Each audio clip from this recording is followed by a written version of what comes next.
Hello friends, welcome back to Mallu drama box. എപ്പിസോഡിൻ്റെ തുടക്കത്തിൽ അനിർബാൻ ചാരുവിനോട് ദുർഗയുടെയും എൻ്റെയും കല്യാണം കഴിഞ്ഞാൽ പിന്നെ നീ എൻ്റെ ജീവിതത്തിൽ വരരുത് എന്ന് പറഞ്ഞ് അവനെ തൊട്ട് സത്യം ചെയ്യാൻ പറയുന്നതാണ് കാണിക്കുന്നത്.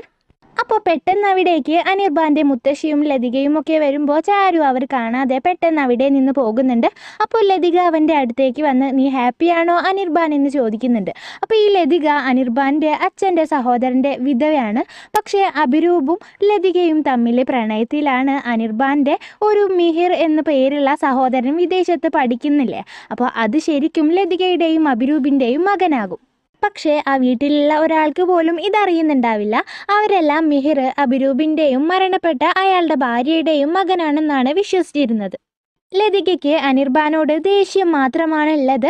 അഭിരൂപിൻ്റെ മനസ്സിലെ മിഹിറിനേക്കാൾ കൂടുതൽ സ്ഥാനം അനിർബാൻ നേടാൻ പാടില്ല എന്നാണ് അവളെ വിചാരിച്ചിരുന്നത്. അങ്ങനെ അനിർബാൻ ലതികയോട് ഞാൻ ഓക്കെയാണ്, ഈ കല്യാണത്തിൽ ഞാൻ എന്തായാലും ആത്മാർത്ഥത കാണിക്കും, ഇനി ചാരുവിനെ കുറിച്ച് ചിന്തിക്കില്ല എന്നവൻ പറയുന്നുണ്ട്. പിന്നെ അനിർബാൻ്റെ വീട്ടിലേക്ക് പൂജാരി വന്ന് അവൻ്റെ കൈ നോക്കിയിട്ട് നീ കല്യാണം കഴിക്കാൻ പോകുന്ന കുട്ടി നിന്റെ സുരക്ഷാ കവചമാണ്, നീ ഭാഗ്യവാനാണ് അനിർബാൻ എന്ന് പറയുന്നുണ്ട്. ഇത് കേട്ട് ലതിക ദേഷ്യത്തോടെ നിൽക്കുന്നുണ്ട്. അപ്പോൾ ഈ കല്യാണം എങ്ങനെയെങ്കിലും ഞാൻ മുടക്കുമെന്ന് പറഞ്ഞിട്ട് ജുംകിയുടെ അടുത്തേക്ക് അവൾ പോകുന്നുണ്ട്. എന്നിട്ട് ഈ കല്യാണം മുടക്കാൻ വേണ്ടിയിട്ട് അവർ രണ്ടുപേരും കൂടെ പ്ലാൻ ചെയ്യുന്നുണ്ട്. അതിനുശേഷം ജുംകി ദുർഗയുടെ അടുത്തേക്ക് വന്ന് അവൾ അറിയാതെ കുടിക്കുന്ന വെള്ളത്തിൽ അവൾക്ക് മയക്കുമരുന്ന് കലക്കി കൊടുക്കുന്നുണ്ട്. അങ്ങനെ ദുർഗ ബോധം കെട്ട് വീഴാണ്. അപ്പോൾ ജുംകി അവളെ സ്റ്റോർ റൂമിൽ കൊണ്ടുപോയിട്ട് ആരും കാണാതെ അവിടെ ഇട്ട് അടയ്ക്കുന്നുണ്ട്. പിന്നെ അനിർബാനും വീട്ടുകാരുമെല്ലാം വിവാഹത്തിന് റോയ് ചൗധരി വീട്ടിലേക്ക് വരുന്നുണ്ട്.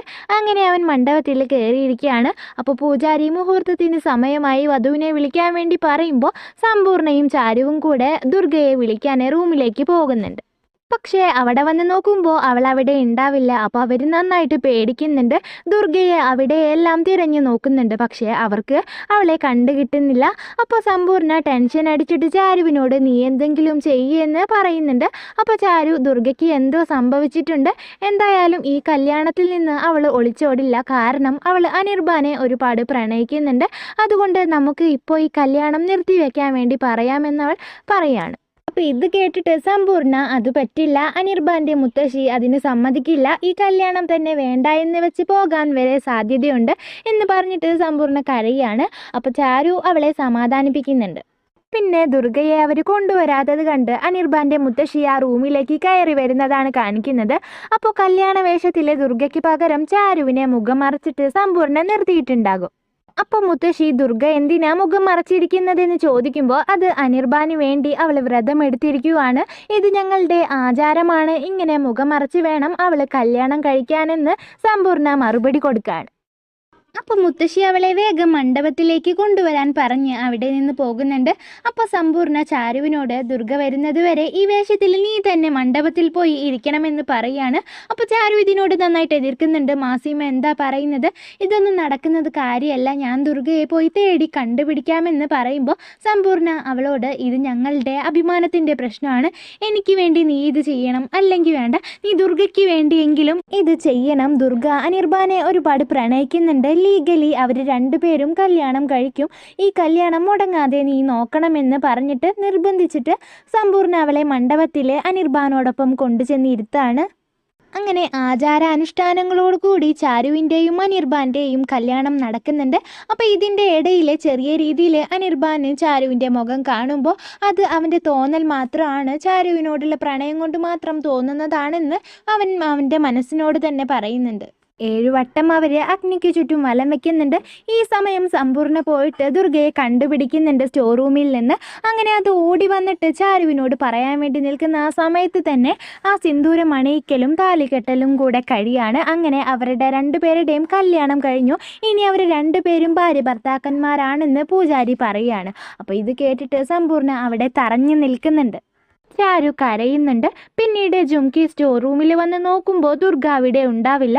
അപ്പോൾ ദുർഗയുടെയും അനിർബാൻ്റെയും കല്യാണം കഴിഞ്ഞു എന്ന് പറഞ്ഞിട്ട് അവൾ ദേഷ്യത്തിൽ നിൽക്കുന്നുണ്ട്. പിന്നെ ചാരു ദുർഗയുടെ അടുത്തേക്ക് വന്ന് അവളുടെ സാരിയും ആഭരണങ്ങളെല്ലാം അവൾക്ക് ഇട്ട് കൊടുത്തിട്ട് ഇന്നു മുതൽ ഈ വിവാഹവും താലിയും സിന്ദൂരവും എല്ലാം നിന്റെ പേരിലാണ് ഞാൻ ആ വിവാഹം ചെയ്തത്, നീ തന്നെയാണ് ഇതിൻ്റെ എല്ലാം അവകാശി എന്ന് പറയാണ്. അപ്പോൾ കുറച്ച് സമയത്തിന് ശേഷം ദുർഗയ്ക്ക് ബോധം വരുന്നുണ്ട്. അപ്പോൾ ഞാനെന്താ ഇവിടെ, എനിക്കെന്താ സംഭവിച്ചത്, ഒന്നും എനിക്ക് ഓർമ്മയില്ലാത്തത് എന്തുകൊണ്ടായെന്നൊക്കെ അവരോട് ചോദിക്കുകയാണ്. അപ്പോൾ നീയൊന്നും കഴിച്ചിട്ടുണ്ടായിരുന്നില്ലല്ലോ, അതുകൊണ്ട് വിവാഹശേഷം നീ ആ മണ്ഡപത്തിൽ തന്നെ കുഴഞ്ഞ് തല കറങ്ങി വീണു, അതുകൊണ്ടാണ് നിന്നെ ഞങ്ങളെ ഇവിടെ കൊണ്ടുവന്ന് കിടത്തിയത്, നീ ഇനി ഭക്ഷണം കഴിക്കാതെ ഇരിക്കരുതെന്നൊക്കെ അവളോട് അവർ നുണ പറയാണ്. അപ്പോൾ ദുർഗയ്ക്കാണെങ്കിൽ ഒന്നും മനസ്സിലാവാതെ, എനിക്ക് നന്നായിട്ട് തലവേദനിക്കുന്നുണ്ട്, എൻ്റെ വിവാഹം കഴിഞ്ഞോ, എനിക്കൊന്നും ഓർമ്മയില്ലല്ലോ എന്ന് പറയാണ്. അപ്പോൾ അതൊക്കെ കഴിഞ്ഞോ, നീ സിന്ദൂരം ഇട്ടിട്ടുണ്ടല്ലോ, നോക്ക് നിൻ്റെ വസ്ത്രം തന്നെ, നീ വിവാഹ വേഷത്തിലല്ലേ ഇരിക്കുന്നത് എന്നൊക്കെ അവളെ വിശ്വസിപ്പിക്കാൻ വേണ്ടിയിട്ട് അവർ പറയാണ്.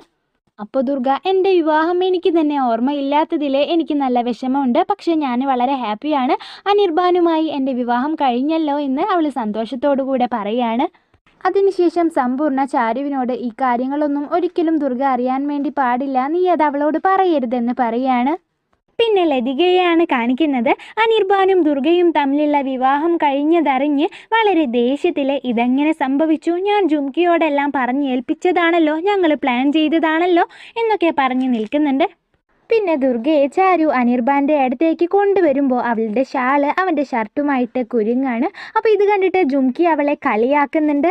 അപ്പോൾ ചാരു അത് മാറ്റാൻ വേണ്ടി നോക്കുമ്പോൾ അനിർബാൻ താല്പര്യമില്ലാത്ത രീതിയിൽ അത് അവൻ തന്നെ മാറ്റിയിട്ട് അവൾക്ക് കൊടുക്കുന്നുണ്ട്.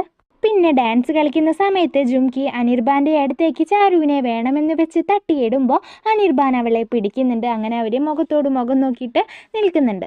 അപ്പോഴും ജുംകി അവളെ കളിയാക്കുമ്പോൾ പെട്ടെന്ന് അവൾ അവിടെ നിന്ന് പോകുന്നുണ്ട്. പിന്നെ ദുർഗയെ എല്ലാവരും യാത്ര അയക്കുന്നതാണ് കാണിക്കുന്നത്. ദുർഗ എല്ലാവരെയും കെട്ടിപ്പിടിച്ചിട്ട് കരയുന്നുണ്ട്. അപ്പോൾ ഈ സമയം ദുർഗയുടെയും അനിർബാൻ്റെയും ഗഡ്ബന്ധൻ അഴിയാൻ വേണ്ടി പോകുമ്പോൾ നല്ല മുറുക്കെ കെട്ടിക്കൊടുക്കുന്നുണ്ട്. എന്നിട്ട് ഇതെന്തായാലും ഞാൻ അഴിയാൻ വേണ്ടി സമ്മതിക്കില്ല, ദുർഗയും അനിർബാനും തമ്മിലുള്ള ബന്ധം എപ്പോഴും ദൃഢമായിരിക്കുമെന്ന് അവൾ പറയുകയാണ്. അപ്പോൾ ഈ സീൻ കാണിച്ചുകൊണ്ടാണ് ഈ എപ്പിസോഡ് ഇവിടെ അവസാനിക്കുന്നത്. അപ്പോൾ എല്ലാവരും ഒന്ന് കമൻറ്റ് ചെയ്തിട്ട് അഭിപ്രായം അറിയിക്കുക. ഇഷ്ടപ്പെട്ടെങ്കിൽ ലൈക്ക് ചെയ്യുക. തുടർന്നുള്ള വീഡിയോസ് ലഭിക്കാനായിട്ട് ചാനലൊന്ന് സബ്സ്ക്രൈബ് ചെയ്യുക. അപ്പോൾ അടുത്ത വീഡിയോ ആയിട്ട് വീണ്ടും കാണാം.